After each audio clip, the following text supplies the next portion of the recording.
ومن الناس من يقول آمنا بالله وباليوم الآخر وما هم بمؤمنين يخادعون الله والذين آمنوا وما يخدعون إلا أنفسهم وما يشعرون۔ بعض لوگ کہتے تو ہیں کہ ہم اللہ تعالیٰ پر اور قیامت کے دن پر ایمان رکھتے ہیں، لیکن در حقیقت وہ ایماندار نہیں ہوتے۔ وہ اللہ تعالیٰ کو اور ایمان والوں کو دھوکہ دینا چاہتے ہیں، لیکن دراصل خود اپنے تئیں دھوکہ دے رہے ہیں مگر سمجھتے نہیں۔ سامعین، اب ان آیتوں کی تفسیر سماعت کیجیے۔ منافقت کی ابتدا اور اس کی اقسام۔ دراصل نفاق کہتے ہیں بھلائی کے ظاہر کرنے اور برائی کے پوشیدہ رکھنے کو۔ نفاق کی دو قسمیں ہیں، اعتقادی اور عملی۔ پہلی قسم کے منافق تو ابدی جہنمی ہیں، اور دوسری قسم کے بدترین مجرم ہیں۔ اس کا بیان تفصیل کے ساتھ انشاءاللہ کسی مناسب جگہ ہوگا۔ ابن جریج رحمۃ اللہ علیہ فرماتے ہیں، منافق کا قول اس کے فعل کے خلاف، اس کا باطن ظاہر کے خلاف، اس کا آنا جانے کے خلاف، اس کی موجودگی عدم موجودگی کے خلاف ہوا کرتی ہے۔ نفاق مکے میں تو تھا ہی نہیں، بلکہ اس کا خلاف تھا۔ بعض لوگ ایسے تھے جو زبردستی سے بظاہر کافروں کا ساتھ دیتے تھے مگر دل میں مسلمان ہوتے تھے۔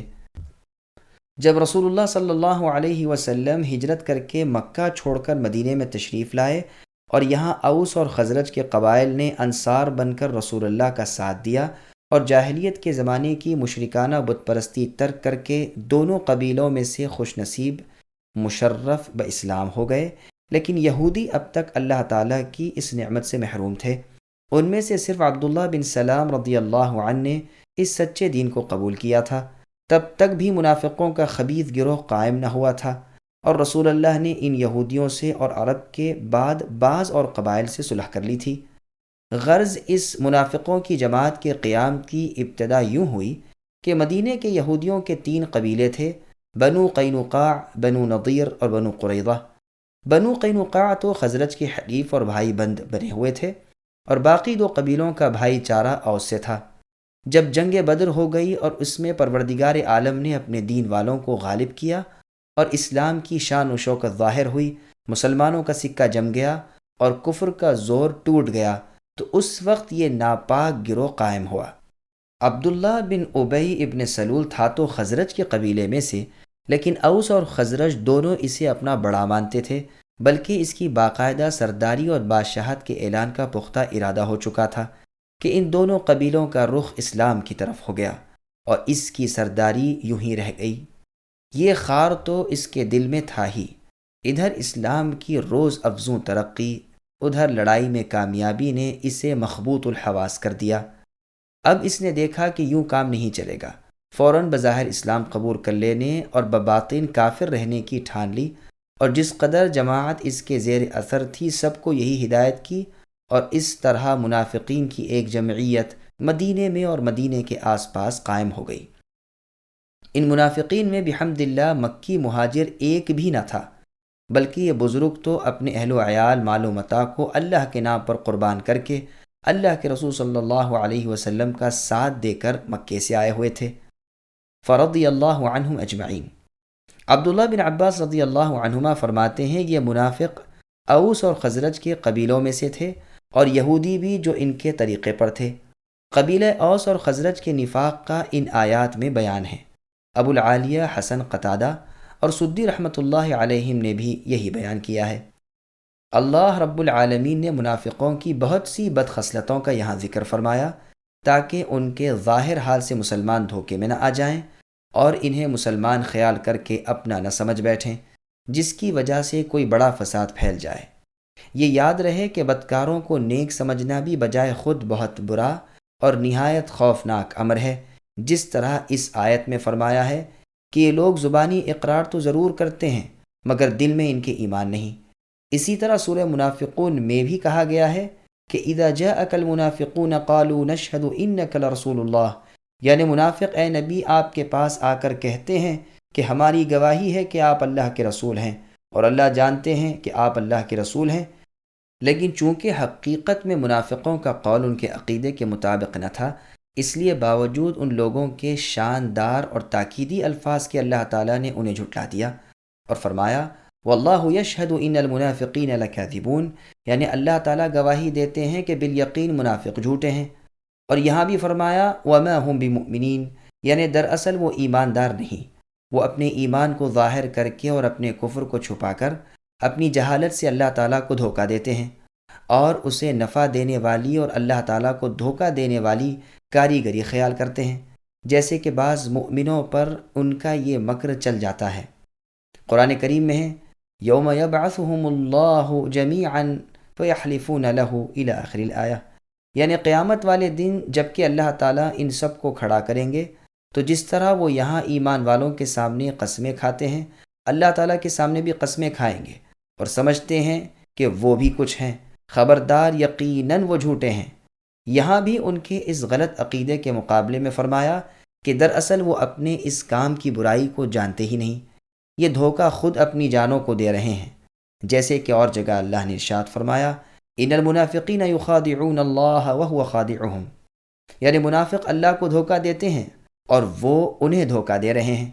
بعض قاریوں نے یخدعون پڑھا اور بعض نے یخادعون، اور دونوں قراتوں کے معنی کا مطلب ایک ہو جاتا ہے۔ اگر کوئی کہے کہ اللہ تعالیٰ کو اور ایمان والوں کو منافق دھوکہ کیسے دیں گے، وہ جو اپنے دل کے خلاف ظاہر کرتے ہیں وہ تو صرف بچاؤ کے لیے ہوتا ہے، تو جواباً کہا جائے گا کہ اس طرح کی بات کرنے والے کو بھی جو کسی خوف سے بچنا چاہتا ہے عربی زبان میں مخادع کہا جاتا ہے، چونکہ منافق بھی قتل ہو جانے، قید میں پڑ جانے اور دنیاوی عذابوں سے محفوظ رہنے کے لیے چال چلتے ہیں اور باطن کے خلاف ظاہری الفاظ کہتے تھے، اس لیے انہیں دھوکہ باز کہا گیا۔ ان کا یہ فعل گو کسی کو دنیا میں کچھ دھوکہ بھی دے، لیکن در حقیقت وہ خود اپنے آپ کو دھوکہ دے رہے ہیں، اس لیے کہ وہ اس میں بھلائی اور کامیابی سمجھتے ہیں، اور دراصل یہ سبب ہوگا ان کے لیے عذاب اور غضب الہی کا، جس کے سہنے کی ان میں طاقت نہیں۔ پس یہ دھوکہ حقیقتاً ان پر خود وبال ہوگا، وہ جس کام کو انجام کا اچھا سمجھتے ہیں وہ ان کے حق میں برا اور بہت برا ہوگا۔ ان کے کفر، شک اور تکذیب کی وجہ سے ان کے رب اللہ تعالیٰ ان پر ناراض ہوں گے، لیکن افسوس انہیں اس کا شعور ہی نہیں، اور یہ منافق اپنے اندھے پن میں ہی مست ہیں۔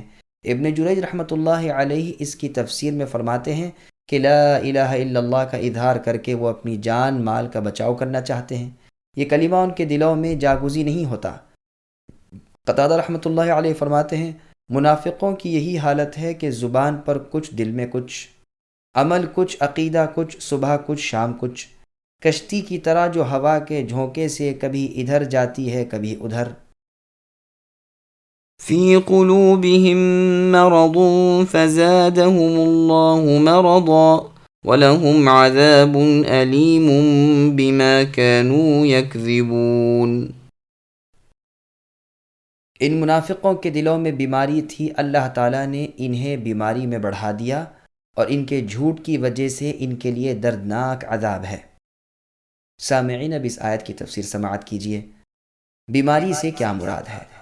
بیماری سے مراد یہاں شک و شبہ ہے۔ ابن عباس، ابن مسعود اور چند صحابہ رضوان اللہ علیہم سے یہی مروی ہے۔ مجاہد، اکرمہ، حسن بصری، ابو العالیہ، ربیع ابن انس اور قتادہ رحمۃ اللہ علیہم کا بھی یہی قول ہے۔ اکرمہ اور طاؤس رحمۃ اللہ علیہما نے اسی کی تفسیر ریا سے کی ہے، یعنی دکھاوا، اور ابن عباس رضی اللہ عنہما سے اس کی تفسیر نفاق بھی مروی ہے۔ زید ابن اسلم رحمۃ اللہ علیہ فرماتے ہیں یہاں دینی بیماری مراد ہے، نہ کہ جسمانی۔ انہیں اسلام میں شک کی بیماری تھی اور ان کی ناپاکی میں اللہ نے اور اضافہ کر دیا، جیسے قرآن میں اور جگہ ہے فَأَمَّا الَّذِينَ آمَنُوا فَزَادَتْهُمْ إِيمَانًا وَهُمْ يَسْتَبْشِرُونَ وَأَمَّا الَّذِينَ فِي قُلُوبِهِمْ مَرَضٌ فَزَادَتْهُمْ رِجْسًا إِلَى رِجْسِهِمْ، یعنی ایمان والوں کو ایمان میں زیادہ کرتی ہے اور وہ خوشیاں مناتے ہیں، لیکن بیماری والوں کی ناپاکی اور پلیدی کو اور زیادہ کر دیتی ہے، یعنی ان کی بدی اور گمراہی بڑھ جاتی ہے۔ یہ بدلہ بالکل ان کے عمل کے مشابہ ہے۔ یہ تفسیر اچھی ہے۔ ٹھیک اسی کے مثل یہ فرمان بھی ہے وَالَّذِينَ اهْتَدَوْا زَادَهُمْ هُدًى وَآتَاهُمْ تَقْوَاهُمْ، یعنی ہدایت والوں کو ہدایت میں اللہ بڑھا دیتے ہیں اور ان کو تقوی عطا فرماتے ہیں۔ یکذبون کو یکذبون بھی قاریوں نے پڑھا ہے۔ یہ دونوں بد خصلتیں منافقوں میں تھیں، جھٹلاتے بھی تھے اور جھوٹے بھی تھے۔ رسول اللہ صلی اللہ علیہ وسلم بعض منافقوں کو اچھی طرح جاننے کے باوجود پھر بھی قتل نہ کرنے کی وجہ وہ ہے جو صحیح بخاری اور مسلم کی روایت میں ہے کہ رسول اللہ نے عمر رضی اللہ عنہ سے فرمایا، میں اس بات کو ناپسند کرتا ہوں کہ لوگوں میں یہ چرچے ہوں کہ محمد صلی اللہ علیہ وسلم اپنے ساتھیوں کو قتل کر ڈالتے ہیں۔ مطلب یہ ہے کہ جو اعرابی یعنی دیہاتی آس پاس میں ہیں، انہیں یہ تو معلوم نہ ہوگا کہ ان منافقوں کے پوشیدہ کفر کی بنا پر انہیں قتل کیا گیا، ان کی نظریں تو صرف ظاہر داری پر ہوں گی۔ جب ان میں یہ بات مشہور ہو جائے گی کہ رسول اللہ اپنے ساتھیوں کو قتل کر ڈالتے ہیں تو ڈر ہے کہ کہیں وہ اسلام کے قبول کرنے سے رک نہ جائیں۔ قرطبی فرماتے ہیں، ہمارے علماء وغیرہ کا بھی یہی قول ہے۔ ٹھیک اسی طرح رسول اللہ مؤلفۃ القلوب کو، جن کے دل اسلام کی جانب مائل ہو جاتے تھے، ان کو مال عطا فرمایا کرتے تھے، جبکہ رسول اللہ جانتے تھے کہ ان کے اعتقاد بد ہیں۔ امام مالک رحمہ اللہ بھی منافقوں کو قتل نہ کرنے کی یہی وجہ بیان فرماتے ہیں، جیسے محمد بن جہم، قاضی اسماعیل اور ابہری نے نقل کیا ہے۔ امام مالک رحمہ اللہ سے بقول ابن ماجشون ایک وجہ یہ بھی نقل کی گئی ہے کہ یہ اس لیے تھا کہ رسول اللہ کی امت کو معلوم ہو جائے کہ حاکم اپنے علم پر فیصلہ نہیں کر سکتا۔ قرطبی فرماتے ہیں، گو علماء میں تمام مسائل میں اختلاف ہو، لیکن اس مسئلے میں سب کا اتفاق ہے کہ قاضی صرف اپنی ذاتی معلومات کی بنا پر کسی کو قتل نہیں کر سکتا۔ امام شافعی رحمۃ اللہ علیہ نے ایک اور وجہ بیان کی ہے۔ آپ فرماتے ہیں کہ رسول اللہ کا منافقین کو قتل کرنے سے باز رہنے کا سبب ان کا اپنے ایمان کو اپنی زبان سے ظاہر کرنا تھا، گو اس کا علم تھا کہ ان کے دل اس کے خلاف ہیں، لیکن ظاہری کلمہ اس پہلی بات کو ہٹا دیتا تھا۔ اس کی تائید میں بخاری اور مسلم وغیرہ کی حدیث بھی پیش کی جا سکتی ہے، جس میں ہے کہ مجھے حکم کیا گیا ہے کہ میں لوگوں سے لڑوں یہاں تک کہ وہ لا الہ الا اللہ کہیں۔ جب وہ اسے کہہ دیں تو انہوں نے مجھ سے اپنی جانیں اور مال بچا لیا، اور ان کا حساب اللہ عز و جل پر ہے۔ مطلب یہ ہے کہ اس کلمے کے کہتے ہی ظاہری احکام اسلام ان پر جاری ہو جائیں گے۔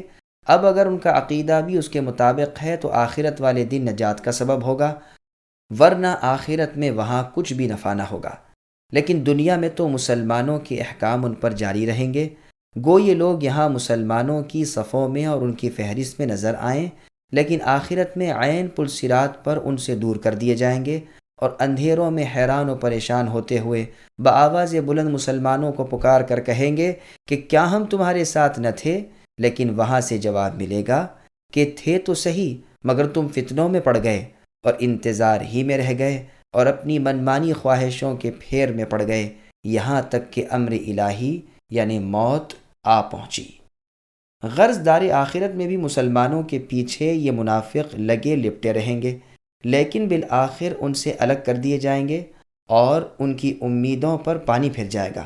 وہ چاہیں گے کہ مسلمانوں کے ساتھ سجدے میں گر پڑیں، لیکن سجدہ نہیں کر سکیں گے، جیسے کہ احادیث میں مفصل بیان آ چکا۔ بعض محققین نے کہا ہے کہ ان کے قتل نہ کیے جانے کی یہ وجہ تھی کہ اللہ کے رسول کی موجودگی میں ان کی شرارتیں نہیں چل سکتی تھیں۔ اللہ تعالیٰ مسلمانوں کو اپنی وحی کے ذریعے ان کی برائیوں سے محفوظ رکھ لیا کرتے تھے، لیکن رسول اللہ کے بعد اگر اللہ نہ کرے ایسے لوگ ہوں کہ ان کا نفاق کھل جائے اور مسلمان بخوبی معلوم کر لیں تو قتل کر دیے جائیں گے۔ امام مالک رحمہ اللہ کا فتویٰ ہے کہ نفاق رسول اللہ کے زمانے میں تھا، لیکن آج کل تو وہ بے دینی اور زندیقیت ہے۔ یہ بھی یاد رہے کہ زندیق کے بارے میں بھی علماء کا اختلاف ہے کہ جب وہ کفر ظاہر کرے تو اس کے قتل سے پہلے اس پر توبہ پیش کی جائے یا نہیں، اور وہ زندیق جو لوگوں کو بھی اس کی تعلیم دیتا ہو اور وہ زندیق جو معلم نہ ہو، ان دونوں میں فرق کیا جائے گا یا نہیں، اور یہ ارتداد کئی مرتبہ ہوا ہو تب یہ حکم ہے یا صرف ایک مرتبہ ہونے پر بھی۔ پھر اس میں بھی اختلاف ہے کہ یہ اسلام لانا اور یہ رجوع کرنا خود اس کی اپنی طرف سے ہو یا اس پر غلبہ پا لینے کے بعد بھی یہی حکم ہے۔ غرض ان سب باتوں میں اختلاف ہے، لیکن اس کے بیان کی جگہ احکام کی کتابیں ہیں، نہ کہ تفاسیر کی۔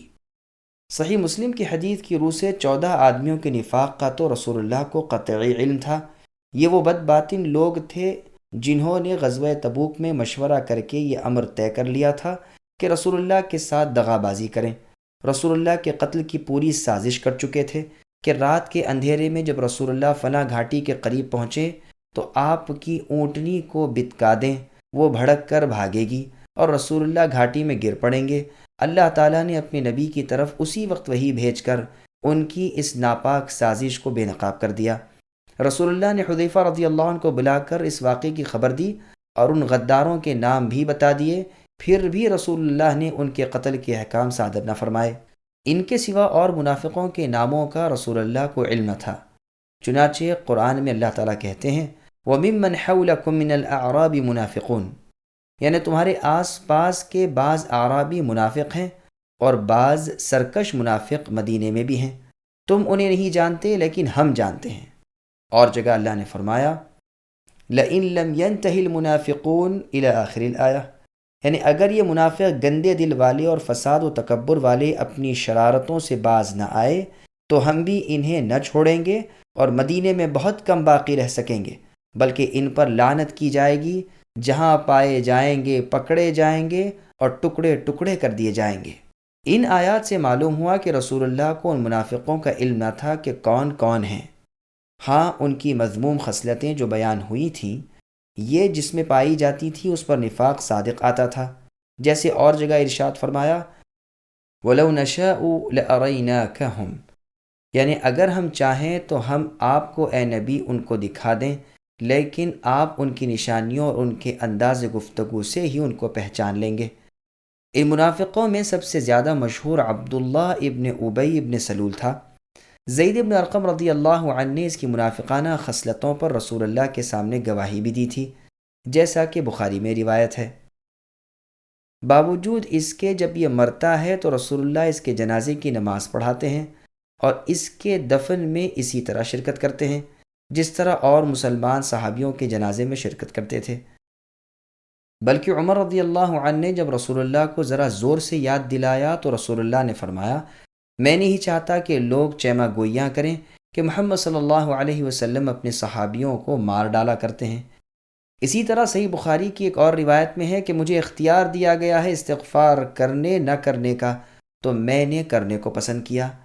بخاری کی ایک اور روایت میں یہ بھی ہے کہ اگر 70 مرتبہ سے زیادہ استغفار کرنے میں بھی میں اس کی بخشش جانتا تو یقیناً اس سے زیادہ استغفار کرتا۔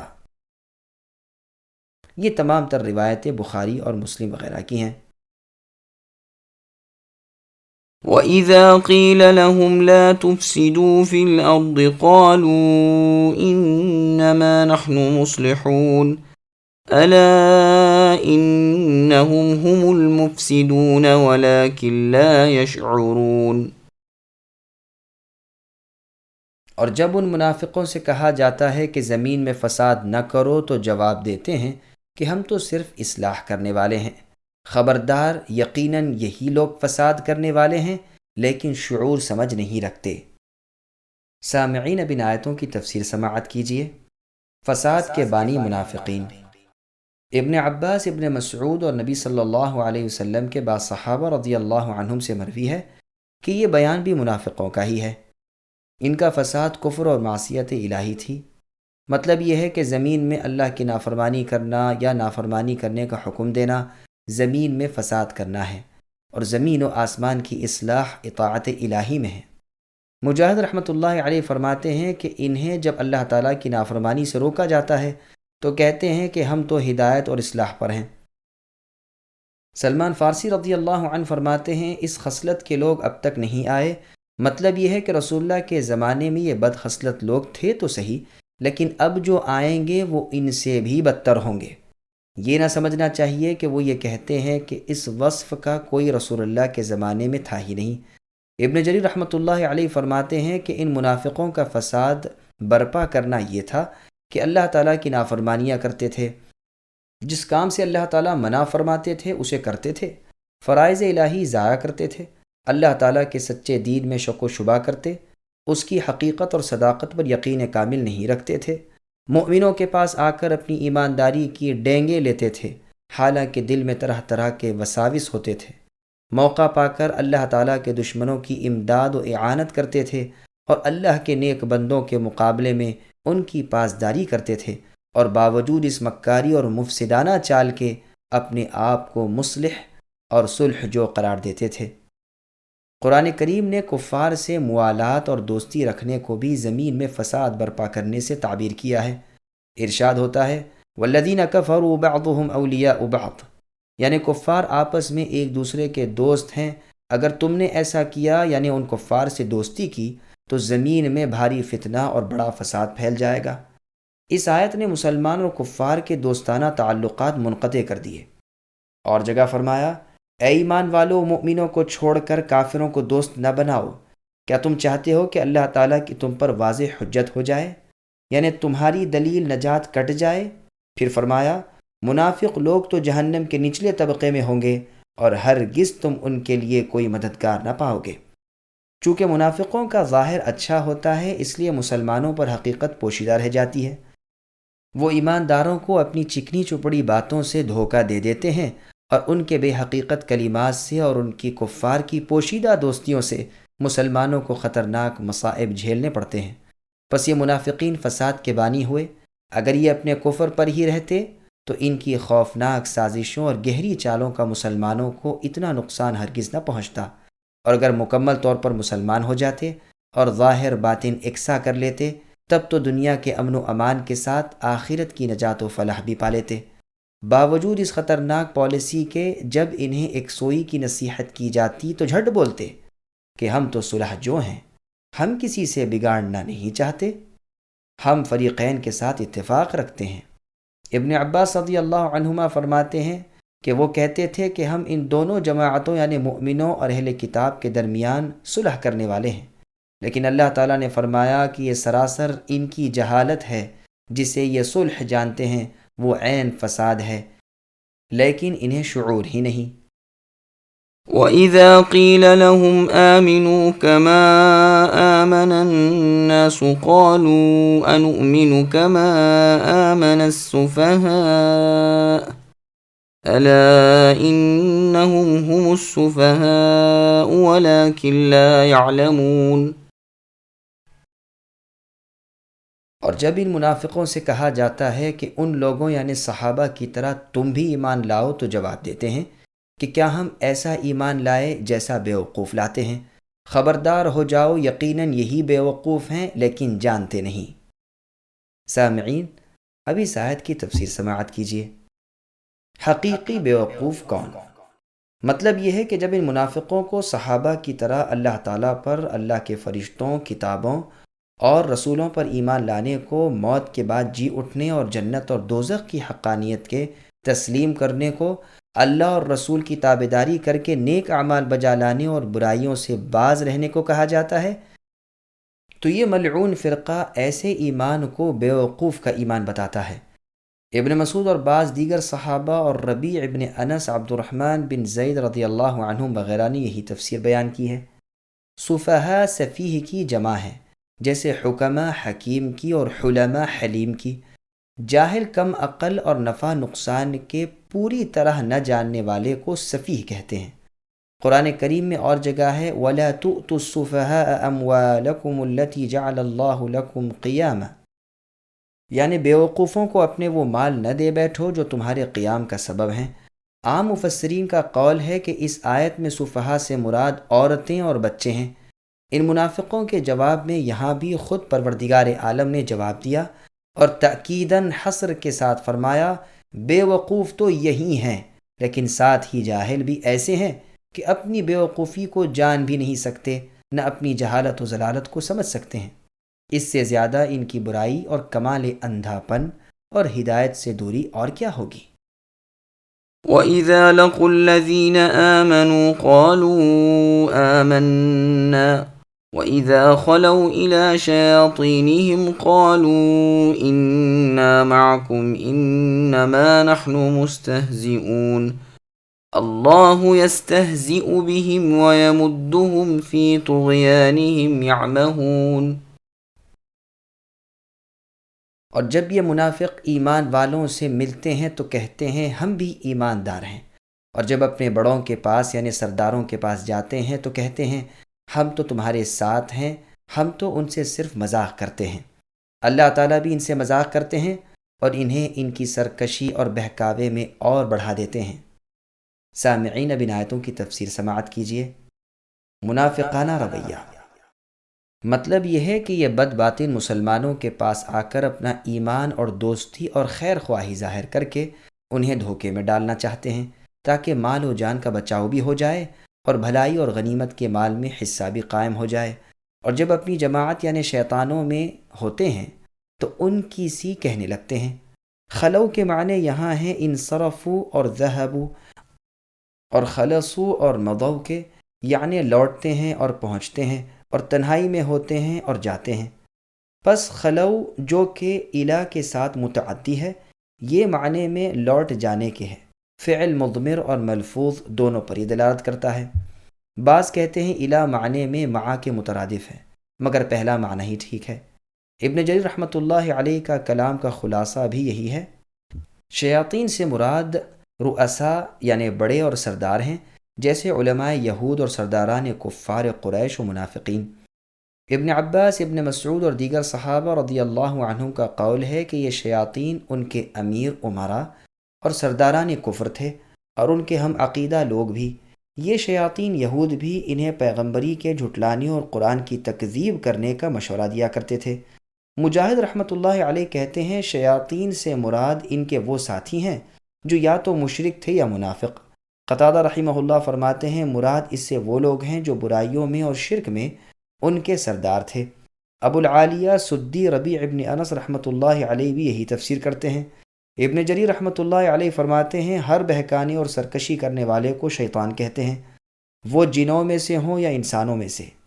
قرآن میں بھی شیاطین الانس والجن آیا ہے، یعنی جنوں اور انسانوں میں سے شیاطین۔ جب یہ منافق مسلمانوں سے ملتے تو کہتے ہم تمہارے ساتھ ہیں، یعنی جیسے تم ہو ویسے ہی ہم ہیں، اور اپنوں سے کہتے ہم تو ان کے ساتھ یعنی مومنوں کے ساتھ ہنسی کھیل کرتے ہیں۔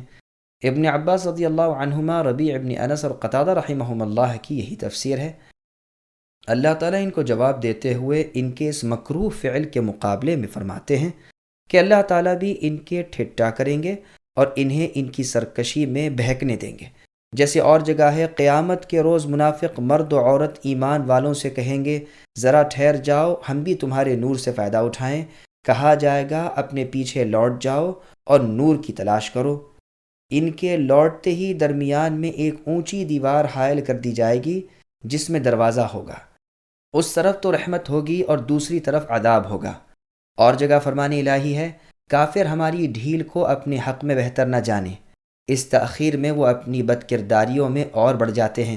پس قرآن میں جہاں استہزاء، مسخریت یعنی مذاق، مکر، خدیعت یعنی دھوکے کے الفاظ آئے ہیں، وہاں یہی مراد ہے۔ ایک جماعت کہتی ہے کہ یہ الفاظ صرف ڈانٹ ڈپٹ اور تنبیہ کے طور پر استعمال کیے گئے ہیں، ان کی بد کرداریوں اور ان کے کفر و شرک پر انہیں ملامت کی گئی ہے۔ اور مفسرین کہتے ہیں یہ الفاظ صرف جواب میں لائے گئے ہیں، جیسے کوئی بھلا آدمی کسی مکار کے فریب سے بچ کر اس پر غالب آ کر کہتا ہے کہو میں نے کیسا فریب دیا، حالانکہ اس کی طرف سے فریب نہیں ہوتا۔ اسی طرح یہ فرمان الہی ہے وَمَكَرُوا وَمَكَرَ اللَّهُ، اور اللہ یستہزئ بہم، ورنہ اللہ کی ذات مکر اور مذاق سے پاک ہے۔ مطلب یہ ہے کہ ان کا فن فریب انہی کو برباد کرتا ہے۔ ان الفاظ کا یہ بھی مطلب بیان کیا گیا ہے کہ اللہ ان کی ہنسی، دھوکہ، تمسخر اور بھول کا ان کو بدلہ دیں گے، تو بدلے میں بھی وہی الفاظ استعمال کیے گئے۔ معنی دونوں لفظوں کے دونوں جگہ جدا جدا ہیں۔ دیکھیے قرآن کریم میں ہے وَجَزَاءُ سَيِّئَةٍ سَيِّئَةٌ مِثْلُهَا، یعنی برائی کا بدلہ ویسی ہی برائی ہے۔ فَمَنِ اعْتَدَى عَلَيْكُمْ فَاعْتَدُوا عَلَيْهِ بِمِثْلِ مَا اعْتَدَى عَلَيْكُمْ، یعنی تم پر جو زیادتی کرے تم بھی اس پر اتنی ہی زیادتی کرو۔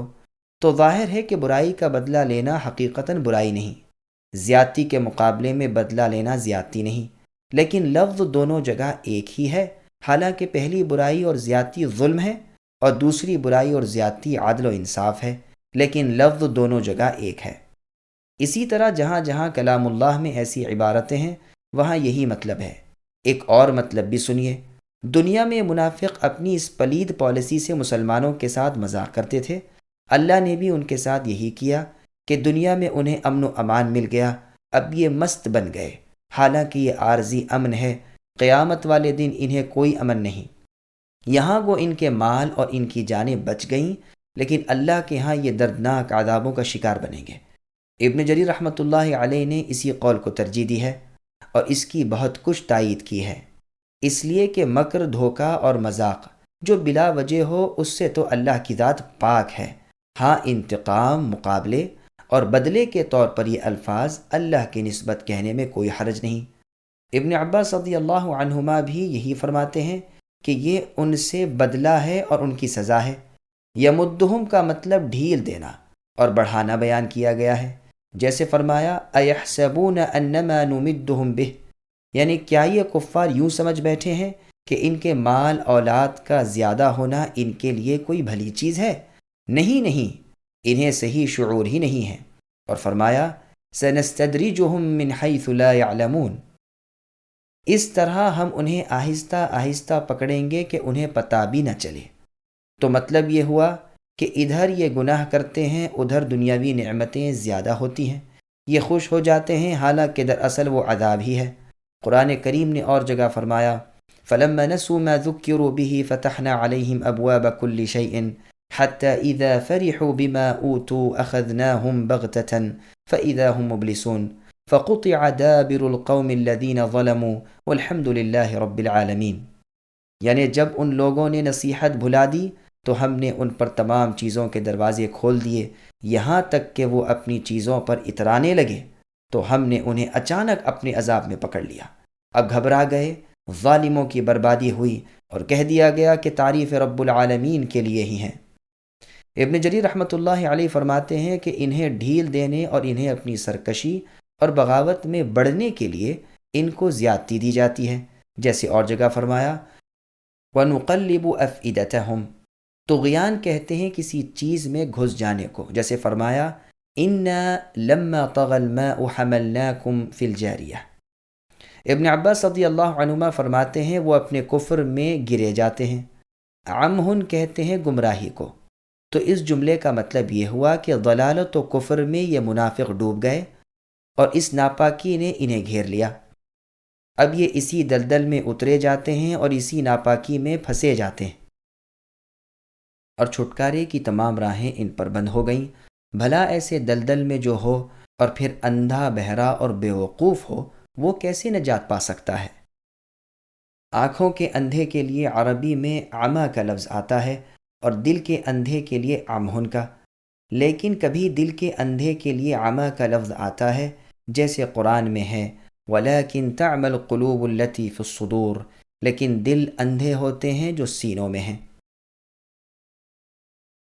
أولئك الذين اشتروا الضلالة بالهدى فما ربحت تجارتهم وما كانوا مهتدين۔ یہ وہ لوگ ہیں جنہوں نے گمراہی کو ہدایت کے بدلے میں مول لے لیا، بس نہ تو ان کی تجارت نے ان کو فائدہ پہنچایا اور نہ یہ ہدایت والے ہوئے۔ سامعین ابی سعید کی تفسیر سماعت کیجیے، ہدایت کے بدلے میں گمراہی۔ ابن عباس، ابن مسعود اور بعض دیگر صحابہ رضی اللہ عنہم سے مروی ہے کہ ان منافقوں نے ہدایت چھوڑ دی اور گمراہی لے لی۔ عبداللہ رضی اللہ عنہ فرماتے ہیں انہوں نے ایمان کے بدلے کفر قبول کیا۔ مجاہد رحمۃ اللہ علیہ فرماتے ہیں ایمان لائے پھر کافر ہو گئے۔ قتادہ رحمۃ اللہ علیہ فرماتے ہیں ہدایت پر گمراہی کو یہ پسند کرتے ہیں، جیسے ثمود کے بارے میں اللہ کا ارشاد ہے وَأَمَّا ثَمُودُ فَهَدَيْنَاهُمْ فَاسْتَحَبُّوا الْعَمَى عَلَى الْهُدَى، یعنی باوجود یہ کہ ہم نے ثمودیوں کو راہ دکھا دی مگر پھر بھی انہوں نے اس رہنمائی پر اندھے پن کو پسند کیا۔ مطلب یہ ہوا کہ منافقین ہدایت سے ہٹ کر گمراہی پر آ گئے اور ہدایت کے بدلے گمراہی لے لی، گویا ہدایت کو بیچ کر گمراہی لی۔ اب ایمان لا کر پھر کافر ہوئے ہوں، خواہ سرے سے ایمان ہی نصیب نہ ہوا ہو، اور ان منافقین میں دونوں قسم کے لوگ تھے، چنانچہ قرآن کریم میں ہے ذَلِكَ بِأَنَّهُمْ آمَنُوا ثُمَّ كَفَرُوا فَطُبِعَ عَلَى قُلُوبِهِمْ، یہ اس لیے ہے کہ یہ منافق لوگ ایمان لا کر پھر کافر ہو گئے، پس ان کے دلوں پر مہر کر دی گئی۔ اور ایسے بھی منافق تھے جنہیں ایمان نصیب ہی نہ ہوا، پس نہ تو انہیں اس سودے میں فائدہ ہوا نہ راہ ملی، بلکہ ہدایت کے چمنستان سے نکل کر گمراہی کے خارزار میں اور جماعت کے مضبوط قلعے سے نکل کر فرقت کے تنگ جیل خانے میں اور امن کے وسیع میدان سے نکل کر خوف کی اندھیری کوٹری میں اور سنت کے پاکیزہ گلشن سے نکل کر بدعت کے سنسان جنگل میں آ گئے۔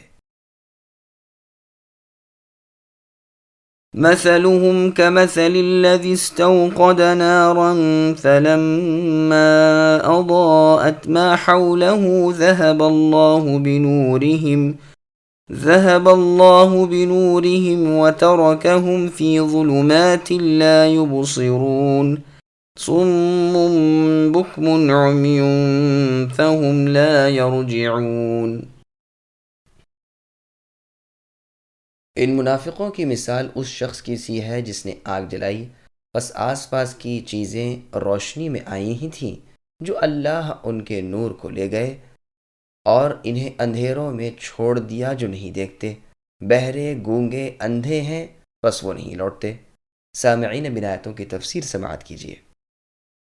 منافقین کی مثال کو عربی میں مثیل بھی کہتے ہیں، اس کی جمع امثال آتی ہے، جیسے قرآن میں ہے وَتِلْكَ الْأَمْثَالِ، یعنی مثالیں ہم لوگوں کے لیے بیان کرتے ہیں جنہیں صرف عالم ہی سمجھتے ہیں۔ آیت کا مطلب یہ ہے کہ منافق جو گمراہی کو ہدایت کے بدلے اور اندھے پن کو بینائی کے بدلے مول لیتے ہیں، ان کی مثال اس شخص جیسی ہے جو اندھیرے میں آگ جلائے، اس سے دائیں بائیں کی چیزیں اسے نظر آنے لگیں، اس کی پریشانی دور ہو اور فائدے کی امید بندھے کہ دفعتاً آگ بجھ جائے اور ایک لخت اندھیرا چھا جائے، نہ تو نگاہ کام کرے، نہ راستہ معلوم ہو سکے، اور باوجود اس کے وہ شخص خود بہرا ہو، کسی کی بات کو نہ سن سکتا ہو، گونگا ہو، کسی سے دریافت نہ کر سکتا ہو، اندھا ہو جو روشنی سے کام نہ چلا سکتا ہو، اب بھلا یہ کیسے راہ پا سکے گا؟ ٹھیک اسی طرح یہ منافق بھی ہیں کہ ہدایت کو چھوڑ کر یہ راہ گم کر بیٹھے اور بھلائی کو چھوڑ کر برائی کو چاہنے لگے۔ اس مثال سے پتہ چلتا ہے کہ ان لوگوں نے ایمان قبول کر کے کفر کیا تھا، جیسے قرآن کریم میں کئی جگہ بصراحت موجود ہے۔ واللہ اعلم۔ رازی نے اپنی تفسیر میں سدی رحمۃ اللہ علیہ سے یہی نقل کیا ہے، پھر کہا ہے کہ یہ تشبیہ بہت ہی درست و صحیح ہے، اس لیے کہ پہلے تو ان منافقوں کو نور ایمان حاصل ہوا، پھر ان کے نفاق کی وجہ سے وہ بجھ گیا اور یہ حیرت میں پڑ گئے، اور دین کی حیرت سے بڑی حیرت اور کیا ہوگی۔ ابن جریر رحمۃ اللہ علیہ فرماتے ہیں کہ جن کی یہ مثال بیان کی گئی ہے انہیں کسی وقت بھی ایمان نصیب ہی نہ ہوا تھا، کیونکہ پہلے فرمان باری تعالیٰ گزر چکا ہے، وَمَا هُمْ بِمُؤْمِنِينَ، یعنی گو یہ زبان سے اللہ تعالیٰ پر اور قیامت پر ایمان لانے کا اقرار کرتے ہیں، مگر حقیقتاً یہ ایماندار نہیں۔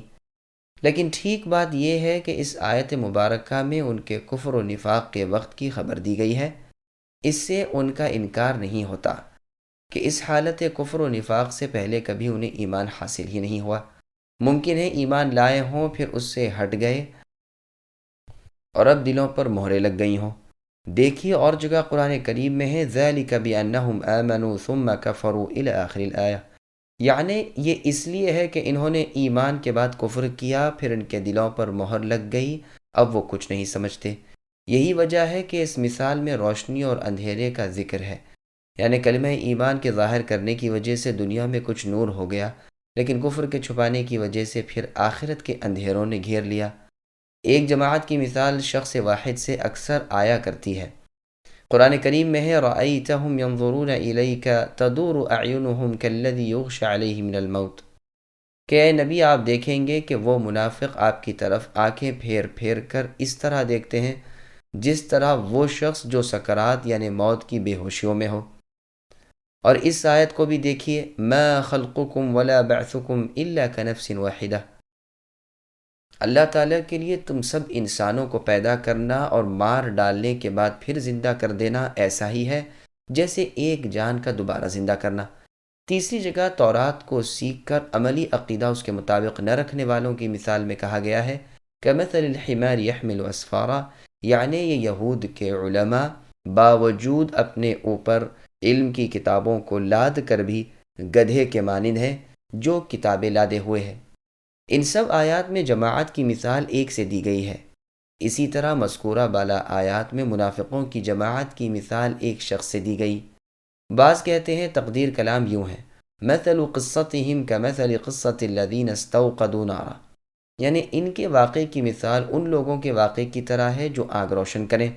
بعض کہتے ہیں کہ آگ جلانے والا تو ایک ہے، لیکن جلاتا ہے ایک جماعت کے لیے جو اس کے ساتھ ہے۔ اور لوگ کہتے ہیں الذی یہاں معنی میں الذین کے ہے، جیسے کہ شاعروں کے شعروں میں بھی آتا ہے۔ میں کہتا ہوں خود مثال میں بھی واحد کے صیغے کے بعد ہی جمع کے صیغے بھی ہیں، بنورہم اور ترکہم اور لا یرجعون ملاحظہ ہوں، اور اس طرح کلام میں اعلیٰ فصاحت اور بہترین خوبی آ گئی ہے۔ اللہ تعالیٰ ان کی روشنی لے گئے، اس سے مطلب یہ ہے کہ جو نور نفع دینے والا تھا وہ تو ان سے ہٹا لیا، اور جس طرح آگ کے بجھ جانے کے بعد تپش اور دھواں اور اندھیرا رہ جاتا ہے، اسی طرح ان کے پاس نقصان پہنچانے والی چیز یعنی شک و کفر و نفاق رہ گیا۔ نہ تو راہ راست کو خود دیکھ سکیں، نہ دوسرے کی بھلی بات سن سکیں، نہ کسی سے بھلائی کا سوال کر سکیں۔ اب پھر لوٹ کر ہدایت پر آنا محال ہو گیا۔ اس کی تائید میں مفسرین کے اقوال سنیے۔ ابن عباس، ابن مسعود اور بعض اور صحابہ رضی اللہ عنہم فرماتے ہیں رسول اللہ کے مدینہ تشریف لانے کے بعد کچھ لوگ اسلام لے آئے مگر پھر منافق بن گئے۔ ان کی مثال اس شخص جیسی ہے جو اندھیرے میں ہو پھر آگ جلا کر روشنی حاصل کرے اور آس پاس بھلائی برائی دیکھنے لگے اور معلوم کرے کہ کس راہ میں کیا ہے، کہ اچانک آگ بجھ جائے، روشنی جاتی رہے، اب معلوم نہیں ہو سکتا کہ کس راہ میں کیا کیا ہے۔ اسی طرح منافق شرک و کفر کی ظلمت یعنی اندھیرے میں تھے، پھر اسلام لا کر بھلائی برائی یعنی حلال و حرام وغیرہ سمجھنے لگے، مگر پھر کافر ہو گئے اور حرام و حلال، خیر اور شر میں کچھ تمیز نہ رہی۔ ابن عباس رضی اللہ عنہما فرماتے ہیں نور سے مراد ایمان اور ظلمت سے مراد ضلالت و کفر ہے۔ یہ لوگ ہدایت پر تھے لیکن پھر سرکشی کر کے بہک گئے۔ مجاہد رحمۃ اللہ علیہ فرماتے ہیں ایمانداری اور ہدایت کی طرف رخ کرنے کو مثال میں آس پاس کی چیز کے روشن کرنے سے تعبیر کیا گیا ہے۔ عطا خراسانی رحمۃ اللہ علیہ کا قول ہے کہ منافق کبھی کبھی بھلائی کو دیکھ لیتا ہے اور پہچان بھی لیتا ہے، لیکن پھر اس کے دل کا اندھا پن اس پر غالب آ جاتا ہے۔ اکرمہ، عبد الرحمن، حسن سدی اور ربیع رحمۃ اللہ علیہ سے بھی یہی منقول ہے۔ عبد الرحمن ابن زید رحمۃ اللہ علیہ فرماتے ہیں منافقوں کی یہی حالت ہے کہ ایمان لاتے ہیں اور اس کی پاکیزہ روشنی سے ان کے دل جگمگا اٹھتے ہیں، جس طرح آگ کے جلانے سے آس پاس کی چیزیں روشن ہو جاتی ہیں، لیکن کفر پھر اس روشنی کو کھو دیتا ہے، جس طرح آگ کا بجھ جانا پھر اندھیرا کر دیتا ہے۔ یہ سب اقوال تو ہماری اس تفسیر کی تائید میں تھے کہ جن منافقوں کی یہ مثال بیان کی گئی ہے وہ ایمان لا چکے تھے پھر کفر کیا۔ اب ابن جریر رحمۃ اللہ علیہ کی تائید میں جو تفسیر ہے اسے بھی سنیے۔ ابن عباس رضی اللہ عنہما فرماتے ہیں کہ یہ مثال منافقوں کی ہے کہ وہ اسلام کی وجہ سے عزت پا لیتے ہیں، مسلمانوں میں نکاح، ورثہ اور تقسیم مال غنیمت میں شامل ہونے لگتے ہیں، لیکن مرتے ہی یہ عزت چھن جاتی ہے، جس طرح آگ کی روشنی آگ بجھتے ہی جاتی رہتی ہے۔ ابو العالیہ رحمۃ اللہ علیہ فرماتے ہیں جب منافق لا الہ الا اللہ پڑھتا ہے دل میں نور پیدا ہوتا ہے، پھر جہاں شک کیا نور گیا، جس طرح لکڑیاں جب تک جلتی رہیں روشنی رہی، جہاں جب بجھ گئیں تو روشنی ختم ہو گئی۔ ضحاک رحمۃ اللہ علیہ فرماتے ہیں نور سے مراد یہاں ایمان ہے جو ان کی زبانوں پر تھا۔ ضحاک رحمۃ اللہ علیہ کہتے ہیں لا الہ الا اللہ ان کے لیے روشنی کر دیتا تھا، امن و امان اور کھانا پینا، بیوی بچے سب مل جاتے تھے، لیکن شک و نفاق اس سے یہ راحتیں چھین لیتا ہے، جس طرح آگ کا بجھ جانا روشنی دور کر دیتا ہے۔ قتادہ رحمۃ اللہ علیہ کا قول ہے کہ لا الہ الا اللہ کہنے سے منافق کو دنیاوی نفع، مثلا مسلمانوں میں لڑکے لڑکی کا لین دین، ورثے کی تقسیم، جان مال کی حفاظت وغیرہ مل جاتا ہے، لیکن چونکہ اس کے دل میں ایمان کی جڑ اور اس کے کاموں میں حقیقت نہیں ہوتی، اس لیے موت کے وقت وہ سب منافع سلب ہو جاتے ہیں، جیسے آنکھ کی روشنی جو بجھ جائے۔ ابن عباس رضی اللہ عنہما فرماتے ہیں اندھیروں میں چھوڑ دینا مرنے کے بعد عذاب ہونا ہے۔ یہ لوگ حق کو دیکھتے ہیں، زبان سے کہتے ہیں اور ظلمت کفر سے نکل جاتے ہیں، لیکن پھر انہیں کفر و نفاق کی وجہ سے ہدایت کا دیکھنا اور حق پر قائم رہنا ان سے چھن جاتا ہے۔ سدی رحمۃ اللہ علیہ کا قول ہے کہ اندھیرے سے مراد ان کا نفاق ہے۔ حسن بصری رحمۃ اللہ علیہ فرماتے ہیں موت کے وقت منافق کی بدعمالیاں اندھیروں کی طرح اس پر چھا جاتی ہیں اور کوئی بھلائی کی روشنی اس کے لیے باقی نہیں رہتی جس سے اس کی توحید کی تصدیق ہو۔ وہ بہرے ہیں، حق کے سننے سے اندھے ہیں، راہ راست کو دیکھنے اور سمجھنے سے ہدایت کی طرف لوٹ نہیں سکتے، نہ تو انہیں توبہ نصیب ہوتی ہے، نہ نصیحت حاصل کر سکتے ہیں۔ أو كصيب من السماء فيه ظلمات ورعد وبرق يجعلون أصابعهم في آذانهم من الصواعق حذر الموت والله محيط بالكافرين يكاد البرق يخطف أبصارهم كلما أضاء لهم مشوا فيه وَإِذَا أَظْلَمَ عَلَيْهِمْ قَامُوا وَلَوْ شَاءَ اللَّهُ لَذَهَبَ بِسَمْعِهِمْ وَأَبْصَارِهِمْ إِنَّ اللَّهَ عَلَى كُلِّ شَيْءٍ قَدِيرٌ۔ یا آسمانی برسات کی طرح جس میں اندھیریاں اور گرج اور بجلی ہو، موت سے ڈر کر کڑاکے کی وجہ سے یہ منافق اپنی انگلیاں اپنے کانوں میں ڈال لیتے ہیں، اور اللہ کافروں کو گھیرنے والے ہیں۔ قریب ہے کہ بجلی ان کی آنکھیں اچک لے جائے، جب ان کے لیے روشنی کرتی ہے تو اس میں چلتے پھرتے ہیں، اور جب ان پر اندھیرا کرتی ہے تو کھڑے ہو جاتے ہیں۔ اور اگر اللہ تعالیٰ چاہے تو ان کی سماعت و بصارت لے جائے، بے شک اللہ تعالیٰ ہر چیز پر قدرت رکھنے والے ہیں۔ سامعین، اب ان آیتوں کی تفسیر سماعت کیجیے۔ مؤمن، کافر اور منافق، یہ دوسری مثال ہے جو دوسری قسم کے منافقوں کے لیے بیان کی گئی ہے۔ یہ وہ قوم ہے جن پر کبھی حق ظاہر ہو جاتا ہے اور کبھی پھر شک میں پڑ جاتے ہیں، تو شک کے وقت ان کی مثال برسات کی سی ہے۔ صیب کے معنی مینا اور بارش کے ہیں، بعض نے بادل کے معنی بھی بیان کیے، لیکن زیادہ مشہور معنی بارش کے ہی ہیں جو اندھیرے میں برسے۔ ظلمات سے مراد شک اور کفر و نفاق ہے، اور رعد یعنی گرج جو اپنی خوفناک آواز سے دل ہلا دیتی ہے۔ یہی حال منافق کا ہے کہ اسے ہر وقت ڈر، خوف، گھبراہٹ اور پریشانی ہی رہتی ہے۔ جیسے اور جگہ ہے یحسبون کل صیحۃ علیہم، یعنی ہر آواز کو یہ منافق اپنے اوپر ہی سمجھتے ہیں۔ اور جگہ ارشاد ہے کہ یہ منافقین اللہ کی قسمیں کھا کھا کر کہتے ہیں کہ اے مسلمانوں وہ تم ہی میں سے ہیں، لیکن دراصل وہ ڈرپوک لوگ ہیں۔ اگر وہ کوئی جائے پناہ یا راستہ پالے تو یقیناً وہ اس میں سمٹ کر گھس جائیں۔ بجلی سے مثال دی ہے اس نور ایمان کی جو ان کے دلوں میں کسی وقت چمک اٹھتا ہے تو وہ اس وقت اپنی انگلیاں موت کے ڈر سے کانوں میں ڈال لیتے ہیں، لیکن ایسا کرنا انہیں کوئی نفع نہ دے گا۔ یہ اللہ تعالیٰ کی قدرتوں اور اللہ کے ارادے کے ماتحت ہیں، یہ بچ نہیں سکتے۔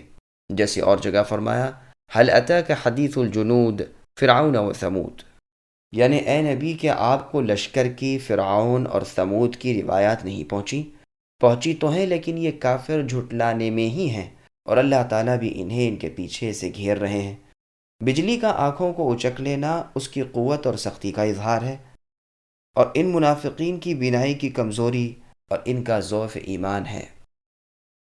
ابن عباس رضی اللہ عنہما فرماتے ہیں مطلب یہ ہے کہ قرآن کی مضبوط آیات ان منافقوں کی قلعی کھول دیں گی اور ان کے چھپے ہوئے عیوب ظاہر کر دیں گی اور اپنی نورانیت سے انہیں مبہوت کر دیں گی۔ جب ان پر اندھیرا ہو جاتا ہے تو کھڑے ہو جاتے ہیں، یعنی ایمان جب ان پر ظاہر ہو جاتا ہے تو ذرا روشن دل ہو کر پیروی بھی کرنے لگتے ہیں، لیکن پھر بھی جہاں شک و شبہ آیا کہ دل میں کدورت اور ظلمت بھر گئی اور بھونچکے ہو کر کھڑے رہ گئے۔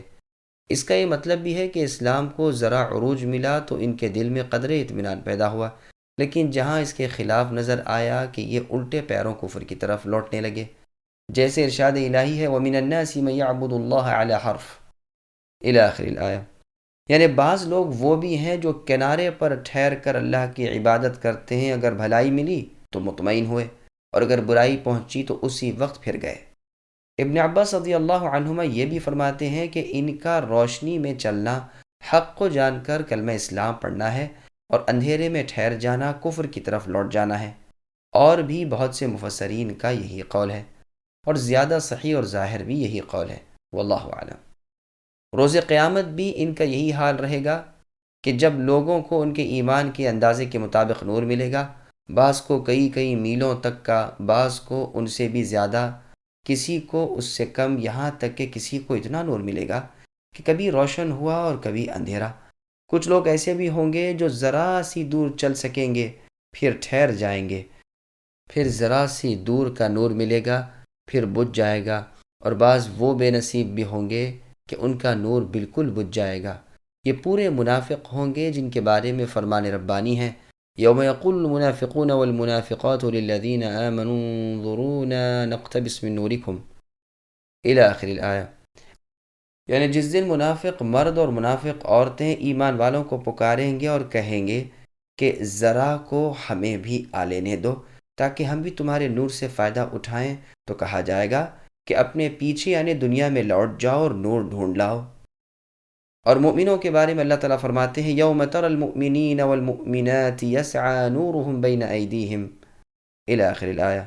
یعنی اس دن آپ اے نبی دیکھیں گے کہ مؤمن مردوں اور عورتوں کے آگے آگے اور دائیں جانب نور ہوگا، اور کہا جائے گا تمہیں آج کے دن جنتوں کی خوشخبریاں ہیں جن کے نیچے نہریں بہہ رہی ہیں۔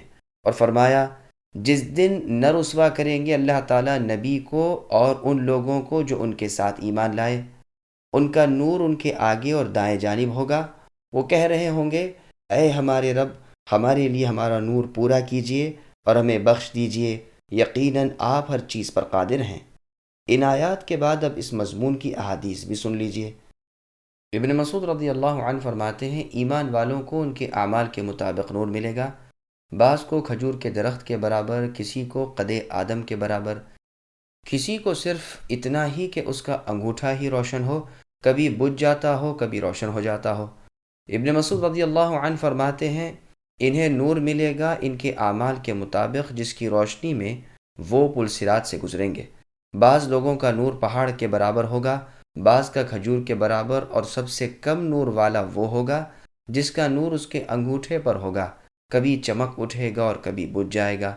ابن عباس رضی اللہ عنہما فرماتے ہیں کہ سب توحید والوں کو قیامت کے دن نور ملے گا، جب منافقوں کا نور بجھ جائے گا تو موحد ڈر کر کہیں گے ربنا اتمم لنا نورنا، اے ہمارے رب ہمارا نور پورا کیجئے۔ ضحاک رحمۃ اللہ علیہ کا بھی یہی قول ہے۔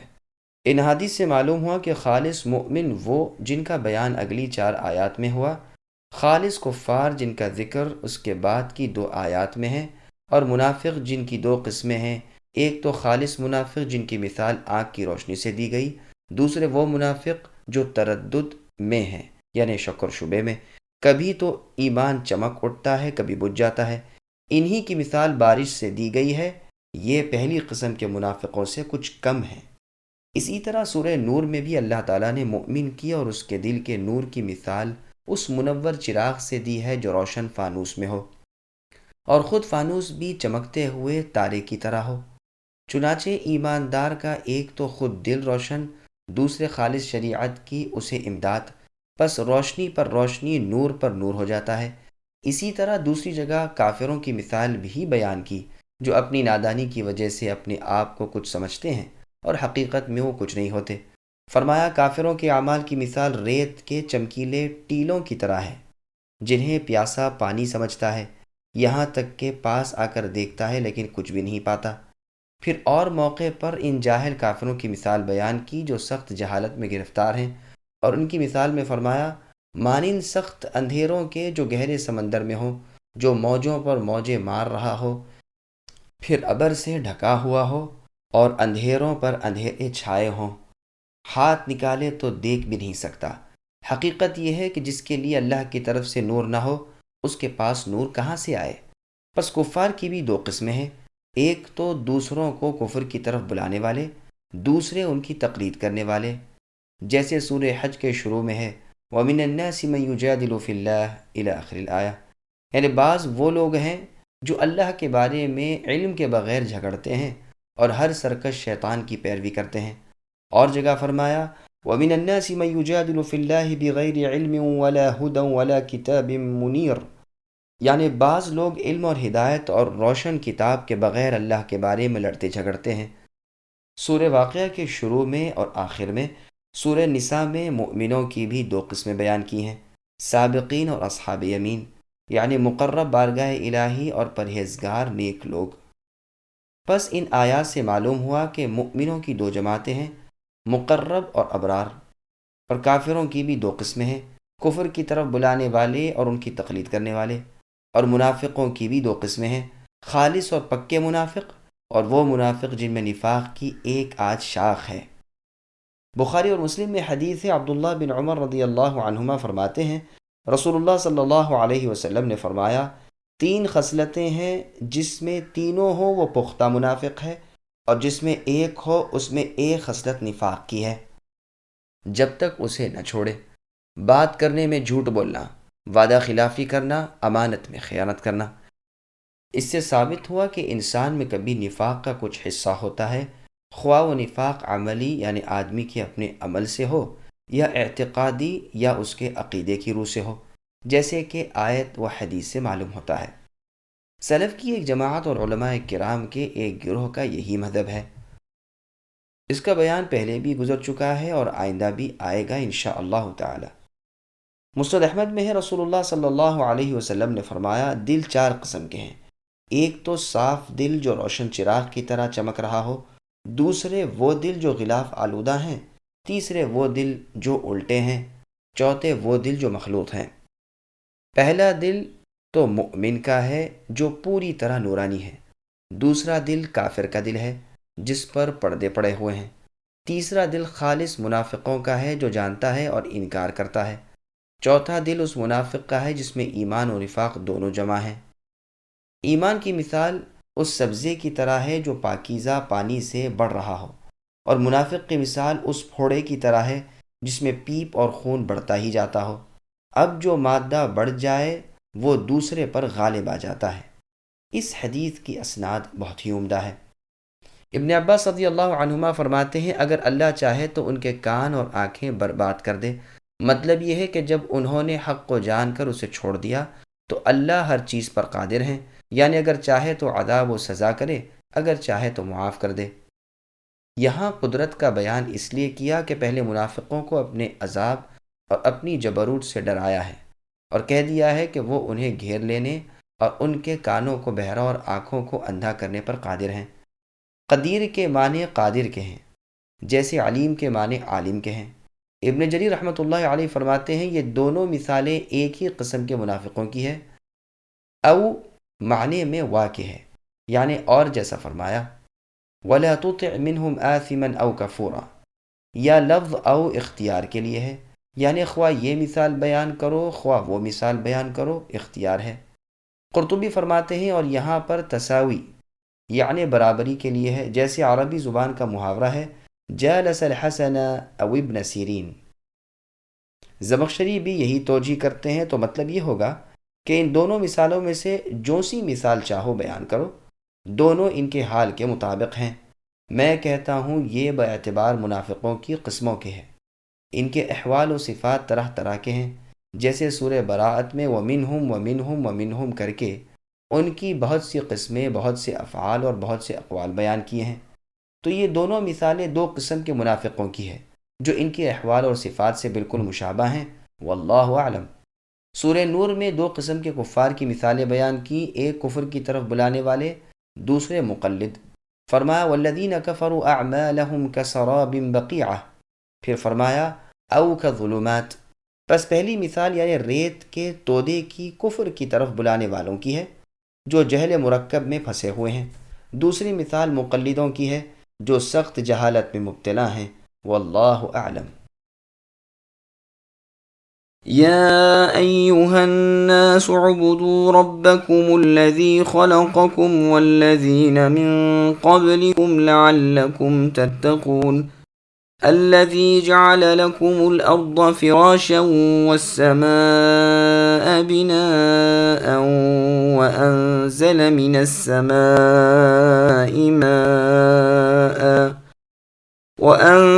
من السماء ماء فأخرج به من الثمرات رزقا لكم فلا تجعلوا لله اندادا وانتم تعلمون۔ اے لوگو، اپنے اس رب کی عبادت کرو جنہوں نے تمہیں اور تم سے پہلے کے سب کو پیدا کیا، یہی تمہارا بچاؤ ہے۔ وہ اللہ کہ جس نے تمہارے لیے زمین کو بچھونا بنایا اور آسمان کو چھت، اور آسمان سے پانی اتار کر اس سے پھل پیدا کر کے تمہیں روزی دی، خبردار باوجود جاننے کے اللہ کے شریک مقرر نہ کرو۔ سامعین، اب ان آیتوں کی تفسیر سماعت کیجیے۔ توحید الوہیت، یہاں سے اللہ تعالیٰ کی توحید اور اللہ کی الوہیت کا بیان شروع ہوتا ہے۔ وہی اپنے بندوں کو عدم سے یعنی کچھ نہ ہونے کے بعد وجود میں لے آئے۔ اللہ ہی نے ہر طرح کی ظاہری اور باطنی نعمتیں عطا فرمائیں۔ اللہ ہی نے زمین کا فرش بنایا اور اس میں مضبوط پہاڑوں کی میخیں گاڑ دیں، اور آسمان کو چھت بنایا، جیسے دوسری آیت میں آیا ہے کہ وَجَعَلْنَا السَّمَاءَ سَقْفًا مَحْفُوظًا، یعنی آسمان کو محفوظ چھت ہم نے بنایا ہے۔ باوجود اس کے وہ نشانیوں سے منہ موڑ لیتے ہیں۔ پانی آسمان سے اتارنے کا مطلب بادل سے نازل فرمانا ہے، اس وقت جب کہ لوگ اس کے پورے محتاج ہوں۔ پھر اس پانی سے طرح طرح کے پھل پھول پیدا کرنا ہے جس سے لوگ فائدہ اٹھائیں، اور ان کے جانور بھی، جیسے قرآن مجید میں جا بجا اس کا بیان آیا ہے۔ ایک جگہ فرمان ہے اللہ الذی جعل لکم الارض قرارا، وہ اللہ تعالیٰ ہی تو ہے کہ جنہوں نے تمہارے لیے زمین کو فرش اور آسمان کو چھت بنایا، اور تمہیں پیاری پیاری صورتیں عطا فرمائیں اور پاکیزہ روزیاں پہنچائیں۔ یہی اللہ ہے جو برکتوں والے اور تمام عالم کو پالنے والے ہیں۔ پس سب کے خالق، سب کے رازق، سب کے مالک اللہ تعالیٰ ہی ہیں، اور اسی وجہ سے وہ مستحق ہے ہر قسم کی عبادات کے اور شریک نہ کیے جانے کے۔ اسی لیے فرمایا اللہ تعالیٰ کا شریک نہ ٹھہراؤ حالانکہ تم جانتے ہو۔ یہ کہنا شرک ہے کہ جو اللہ چاہے اور اللہ کا رسول چاہے۔ بخاری اور مسلم میں حدیث ہے، ابن مسعود رضی اللہ عنہ پوچھتے ہیں اے اللہ کے رسول، سب سے بڑا گناہ کون سا ہے؟ فرمایا اللہ تعالیٰ کے ساتھ جو خالق ہے شریک ٹھہرانا۔ معاذ رضی اللہ عنہ والی حدیث میں ہے کہ کیا جانتے ہو کہ اللہ کا حق بندوں پر کیا ہے؟ یہ کہ بندے اللہ ہی کی عبادت کریں اور کسی کو اللہ کی عبادت میں شریک نہ کریں۔ دوسری حدیث میں بخاری کی ہے کہ تم میں سے کوئی یہ نہ کہے کہ جو اللہ چاہے اور فلاں چاہے، بلکہ یوں کہے کہ جو کچھ اللہ اکیلے چاہیں۔ طفیل ابن سخبرہ رضی اللہ عنہ، جو عائشہ رضی اللہ عنہ کے سوتیلے بھائی ہوتے ہیں، وہ فرماتے ہیں میں نے خواب میں چند یہودیوں کو دیکھا۔ میں نے ان سے پوچھا تم کون ہو؟ انہوں نے کہا ہم یہود ہیں۔ میں نے کہا افسوس، تم میں بڑی خرابی ہے کہ تم عزیر علیہ السلام کو اللہ کا بیٹا کہتے ہو۔ انہوں نے کہا تم بھی اچھے لوگ ہو، یعنی اصحاب محمد، لیکن افسوس تم کہتے ہو جو اللہ چاہے اور محمد صلی اللہ علیہ وسلم چاہیں۔ پھر میں نصرانیوں کی جماعت کے پاس گیا اور ان سے بھی اسی طرح پوچھا، انہوں نے بھی یہی جواب دیا۔ میں نے ان سے کہا افسوس، تم بھی مسیح یعنی عیسیٰ علیہ السلام کو اللہ کا بیٹا جانتے ہو۔ انہوں نے بھی یہی جواب دیا۔ میں نے صبح اپنے اس خواب کا ذکر کچھ لوگوں سے کیا، پھر رسول صلی اللہ علیہ وسلم کی خدمت میں حاضر ہو کر آپ سے بھی واقعہ بیان کیا۔ رسول اللہ نے پوچھا کیا کسی اور سے بھی تم نے اس کا ذکر کیا ہے؟ میں نے کہا ہاں۔ رسول اللہ اب کھڑے ہو گئے اور اللہ تعالیٰ کی حمد و ثنا بیان کی اور فرمایا طفیل نے ایک خواب دیکھا اور تم میں سے بعض سے بیان بھی کیا۔ میں چاہتا تھا کہ تمہیں اس کلمے کے کہنے سے روک دوں، یعنی جو اللہ چاہے اور اللہ کے رسول چاہیں، لیکن فلاں فلاں کاموں کی وجہ سے میں اب تک نہ کہہ سکا۔ یاد رکھو اب ہرگز ہرگز اللہ چاہے اور اللہ کا رسول چاہے نہ کہنا، بلکہ یوں کہو کہ صرف اللہ تعالیٰ اکیلے ہی جو چاہیں۔ یہ حدیث ابن مردویہ میں ہے۔ ابن مردویہ کی ایک اور حدیث میں ہے کہ ایک شخص نے رسول اللہ سے کہا جو اللہ تعالیٰ چاہیں اور آپ چاہیں۔ آپ نے فرمایا کیا تو مجھے اللہ تعالیٰ کا شریک ٹھہراتا ہے؟ یوں کہہ جو اللہ تعالیٰ اکیلے چاہیں۔ یہ تمام کلمات توحید کے سراسر خلاف ہیں۔ توحید باری کے بچاؤ کے لیے یہ سب احادیث بیان ہوئی ہیں، واللہ اعلم۔ تمام کفار اور منافقوں کو اللہ تعالیٰ نے اپنی عبادت کا حکم دیا اور فرمایا اللہ کی عبادت کرو، یعنی اللہ کی توحید کے پابند بن جاؤ، اللہ کے ساتھ کسی کو شریک نہ کرو جو نہ نفع دے سکیں نہ نقصان پہنچا سکے، اور تم جانتے ہو کہ اللہ کے سوا کوئی رب نہیں جو تمہیں روزی پہنچا سکے، اور تم جانتے ہو کہ اللہ کے رسول تمہیں اس توحید کی طرف بلا رہے ہیں جس کے حق اور سچ ہونے میں کوئی شک نہیں۔ شرک اس سے بھی زیادہ پوشیدہ ہے، جیسے چونٹی جو رات کے اندھیرے میں کسی صاف پتھر پر چل رہی ہو۔ انسان کا یہ کہنا کہ قسم ہے اللہ کی اور قسم ہے آپ کی حیات یعنی زندگی کی، یہ بھی شرک ہے۔ انسان کا یہ کہنا کہ اگر یہ کتیا نہ ہوتی تو چور رات کو ہمارے گھر میں گھس آتے، یہ بھی شرک ہے۔ آدمی کا یہ قول کہ اگر بطخ گھر میں نہ ہوتی تو چوری ہو جاتی، یہ بھی شرک کا کلمہ ہے۔ کسی کا یہ قول کہ جو اللہ چاہے اور آپ یعنی اللہ کے نبی، یہ بھی شرک ہے۔ کسی کا یہ کہنا کہ اللہ تعالیٰ نہ ہوتے اور فلاں نہ ہوتا، یہ سب کلمات شرک ہیں۔ صحیح حدیث میں ہے کہ کسی نے رسول اللہ صلی اللہ علیہ وسلم سے کہا جو اللہ تعالیٰ چاہیں اور جو آپ چاہیں، تو آپ نے فرمایا کیا تو مجھے اللہ تعالیٰ کا شریک ٹھہراتا ہے؟ دوسری حدیث میں ہے تم اچھے لوگ ہو اگر تم شرک نہ کرتے، تم کہتے ہو جو اللہ چاہے اور فلاں چاہے۔ یہ حدیث ابن ماجہ کی ہے۔ ابو العالیہ رحمۃ اللہ علیہ فرماتے ہیں انداد کے معنی شریک اور برابر کے ہیں۔ مجاہد رحمۃ اللہ علیہ فرماتے ہیں تم تورات انجیل پڑھتے ہو اور جانتے ہو کہ اللہ تعالیٰ ایک اور لا شریک ہے، پھر جانتے ہوئے کیوں اللہ تعالیٰ کا شریک کرتے ہو؟ اللہ تعالیٰ کے نازل کردہ 5 احکام۔ مسند احمد میں ہے رسول اللہ صلی اللہ علیہ وسلم نے فرمایا اللہ عز و جل نے یحییٰ علیہ السلام کو 5 چیزوں کا حکم دیا کہ ان پر عمل کرو، اور بنی اسرائیل یعنی اپنی قوم کو بھی ان پر عمل کرنے کا حکم دو۔ قریب تھا کہ وہ اس میں ڈھیل کریں، تو عیسیٰ علیہ السلام نے انہیں یاد دلایا کہ آپ کو پروردگار عالم اللہ کا حکم تھا کہ ان 5 چیزوں پر خود کاربند ہو کر دوسروں کو بھی حکم دیں، پس یا تو خود آپ کہہ دیجئے یا میں پہنچا دوں۔ یحییٰ علیہ السلام نے فرمایا مجھے ڈر ہے کہ اگر آپ سبقت کر گئے تو کہیں مجھے عذاب نہ کیا جائے یا زمین میں دھسا نہ دیا جائے۔ پس یحییٰ علیہ السلام نے بنی اسرائیل کو بیت المقدس کی مسجد میں جمع کیا۔ جب مسجد پر ہو گئی تو اونچی جگہ پر بیٹھ گئے اور اللہ تعالیٰ کی حمد و ثنا بیان کر کے کہا کہ اللہ تعالیٰ نے مجھے 5 باتوں کا حکم کیا ہے کہ خود عمل کر کے تم سے بھی ان پر عمل کراؤں۔ یہ کہ اللہ کی عبادت کرو، اللہ کے ساتھ کسی کو شریک نہ ٹھہراؤ۔ اس کی مثال ایسی ہے جیسے کوئی شخص خاص اپنے مال سے کسی غلام کو خریدے، غلام کام کاج کرے اور جو کچھ پائے اسے کسی اور کو دے دے۔ کیا تم میں سے کوئی اس بات کو پسند کرتا ہے کہ اس کا غلام ایسا ہو؟ ٹھیک اسی طرح تمہارے پیدا کرنے والے، تمہیں روزیاں دینے والے، تمہارے حقیقی مالک اور معبود برحق اللہ تعالی وحدہ لا شریک لہ ہی ہیں، پس تم انہی کی عبادت کرو اور ان کے ساتھ کسی کو شریک نہ ٹھہراؤ۔ دوسرا یہ کہ نماز کو ادا کرو۔ اللہ تعالیٰ کا چہرہ بندے کے چہرے کی طرف ہوتا ہے جب تک کہ وہ یعنی بندہ نماز میں ادھر ادھر التفات نہ کرے۔ جب تم نماز میں ہو تو خبردار ادھر ادھر التفات نہ کرنا یعنی ادھر ادھر نہ دیکھنا۔ تیسرا یہ کہ روزے رکھا کرو۔ اس کی مثال ایسی ہے جیسے کسی شخص کے پاس مشک کی تھیلی بھری ہوئی ہو جس سے اس کے تمام ساتھیوں کے دماغ معطر ہیں۔ یاد رکھو روزے دار کے منہ کی خوشبو اللہ تعالیٰ کو مشک کی خوشبو سے بھی زیادہ پسند ہے۔ چوتھا یہ کہ صدقہ دیتے رہا کرو۔ اس کی مثال ایسی ہے جیسے کسی شخص کو دشمنوں نے قید کر لیا اور گردن کے ساتھ اس کے ہاتھ باندھ دیے گئے اور گردن مارنے کے لیے چلے، تو وہ کہنے لگا کہ تم مجھ سے فدیہ لے لو اور مجھے چھوڑ دو، چنانچہ جو کچھ تھا کم زیادہ دے کر اپنی جان چھڑا لی۔ اور 5واں حکم یہ ہے کہ اس کی مثال اس شخص کی طرح ہے جس کے پیچھے تیزی کے ساتھ دشمن دوڑتا آتا ہے اور وہ ایک مضبوط قلعے میں گھس جاتا ہے اور وہاں امن و امان پا لیتا ہے۔ اسی طرح اللہ تعالیٰ کے ذکر کے وقت شیطان سے بچا ہوا ہوتا ہے۔ یہ فرما کر رسول اللہ صلی اللہ علیہ وسلم نے فرمایا اب میں بھی تمہیں 5 باتوں کا حکم کرتا ہوں جن کا حکم اللہ تعالیٰ نے مجھے دیا ہے۔ مسلمانوں کی جماعت کو لازم پکڑے رہنا، اللہ اور اس کے رسول صلی اللہ علیہ وسلم اور مسلمان حاکم وقت کے احکام سننا اور ماننا، ہجرت کرنا اور جہاد کرنا۔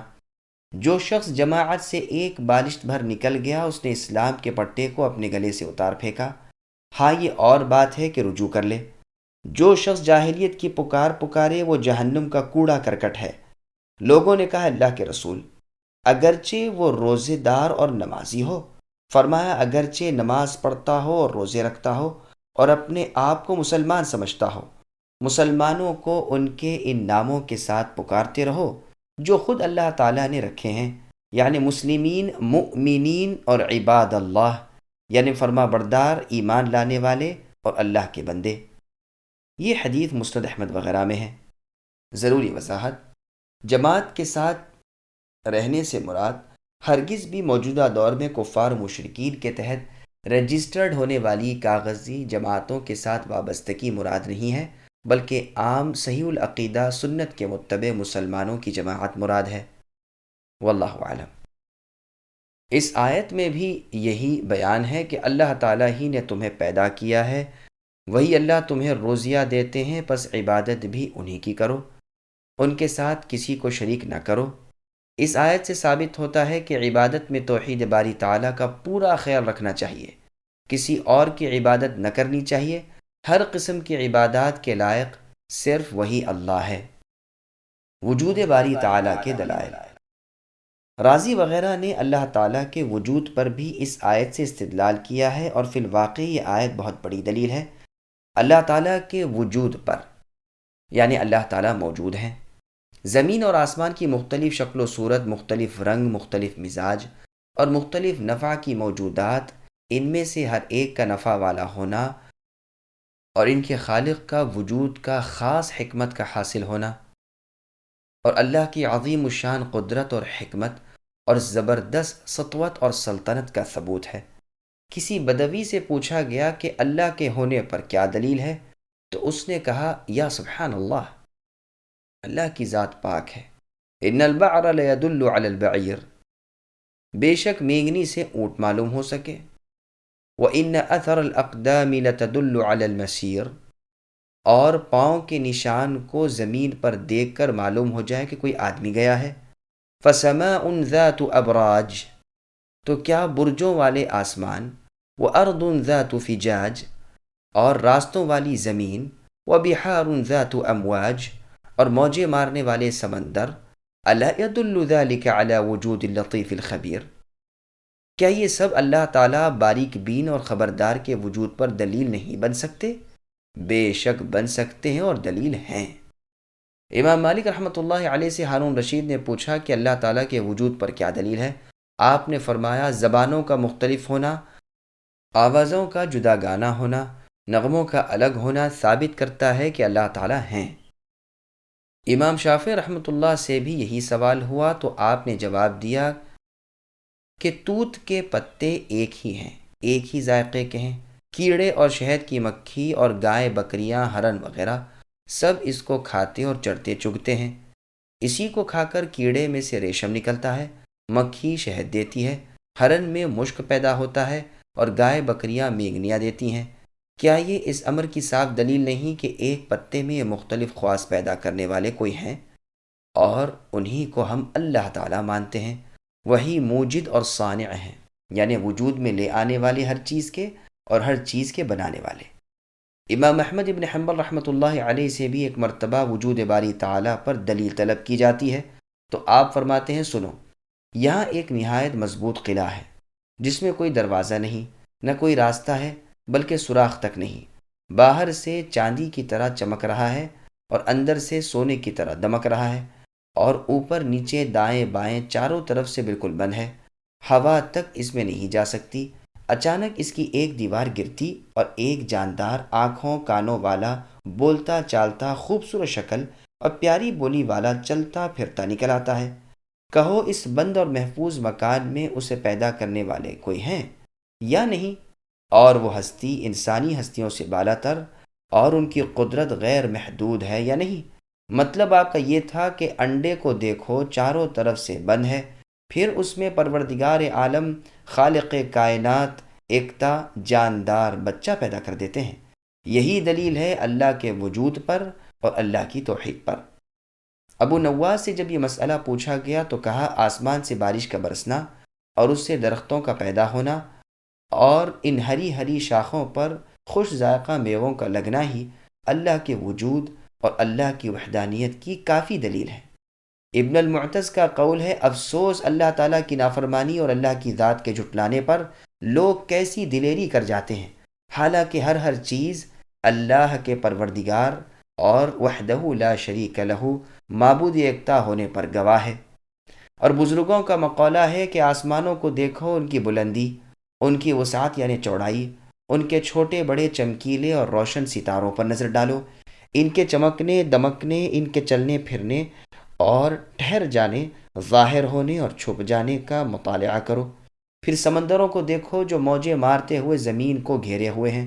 پھر اونچے نیچے مضبوط پہاڑوں کو دیکھو جو زمین میں گڑے ہوئے ہیں اور اسے ہلنے نہیں دیتے، جن کے رنگ، جن کی صورتیں مختلف ہیں۔ پھر قسم قسم کی اور مخلوقات پر نظر ڈالو۔ پھر ادھر سے ادھر پھر جانے والی کھیتیوں اور باغوں کو شاداب کرنے والی خوشنما نہروں کو دیکھو۔ کھیتوں اور باغوں کی سبزیوں اور ان کے طرح طرح کے پھل پھول، مزے مزے کے میووں پر غور کرو۔ زمین ایک، پانی ایک، لیکن شکلیں، صورتیں اور خوشبو میں، رنگت، ذائقے اور فائدے میں الگ الگ ہیں۔ کیا یہ تمام مصنوعات تمہیں نہیں بتاتی کہ ان کا صانع کوئی ہے؟ کیا یہ تمام موجودات بآواز بلند نہیں کہہ رہی ہیں کہ ان کے موجد کوئی ہیں، یعنی ان کو وجود میں لے آنے والے؟ کیا یہ ساری مخلوق اپنے خالق کی ہستی، اللہ کی ذات اور اللہ کی توحید پر دلالت نہیں کرتی؟ یہ ہیں وہ زوردار دلائل جو اللہ عز و جل نے اپنی ذات کے منوانے کے لیے ہر نگاہ کے سامنے پیش کر دیے ہیں، جو اللہ کی زبردست قدرتوں، اللہ کی پرزور حکمتوں، اللہ کی لاسانی رحمتوں، اللہ کے بے نظیر انعاموں، لازوال احسانوں پر دلالت کرنے کے لیے کافی وافی ہے۔ ہمارا اقرار ہے کہ نہ اللہ کے سوا کوئی پالنے والا، پوسنے والا ہے، نہ اللہ کے سوا کوئی پیدا کرنے اور حفاظت کرنے والا ہے، نہ اللہ کے سوا کوئی معبود برحق ہے، نہ اللہ کے سوا کوئی مسجود۔ لا شک، ہاں دنیا کے لوگوں سن لو، میرا توکل اور بھروسہ اللہ ہی پر ہے، میری انابت اور التجا اللہ ہی کی طرف ہے، میرا جھکنا اور پست ہونا اللہ ہی کے سامنے ہے، میری تمناؤں کا مرکز، میری امیدوں کا آسرا، میرا مأویٰ اور ملجا وہی اللہ کی ذات ہے۔ اللہ ہی کے دست رحمت کو دیکھتا ہوں اور ہر وقت انہی کا نام لیتا ہوں۔